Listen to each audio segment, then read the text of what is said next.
गुरुवार दिनांक 27 जुलै रोजी सिन्नर बस स्थानक परिसरात असलेल्या स्टेट बँक ऑफ इंडिया बँकेतून खोपडी येथील दूध संकलन केंद्राचे संचालक विजय उत्तम गुरुळे यांनी 3,64,000 रुपये बँकेतून काढल्यानंतर त्यातील 1,64,000 रुपये पिशवीत ठेवले होते।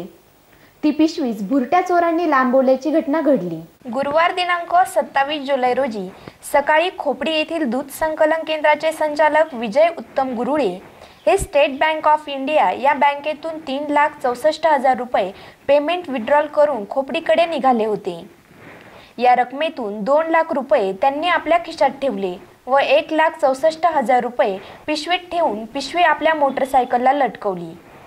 घरी निघाले असता त्यांच्यावर माग ठेवून असणाऱ्या एका अनोळखी इसमाने आपले पैसे खाली पडल्याचे सांगितले। त्यामुळे मोटरसायकल सोडून ते मागे फिरले असता मोटरसायकलवरील 1,64,000 रुपये रक्कम असलेली पिशवी या भुरट्या चोरांनी लांबविली। याबाबत सिन्नर पोलिसात गुरुळे यांनी तक्रार दाखल केली असून सिन्नर पोलीस पुढील तपास करत आहे। SN न्यूज साठी अक्षय गायकवाडसह ताराचंद रुपवते। खोपडी दूध संकलन केंद्र, माझं नाव विजय उत्तम गुरुळे, संचालक।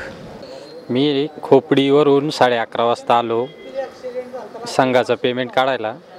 माझी स्वतःची डेअरी आहे आणि काल ग्रुपमध्ये पेमेंट काढायला यायचं तर काही मशीनच्या प्रॉब्लेममुळे मी आश्वीला गेलो, तर मी आज पेमेंट काढायला आलो 11:30 वाजता।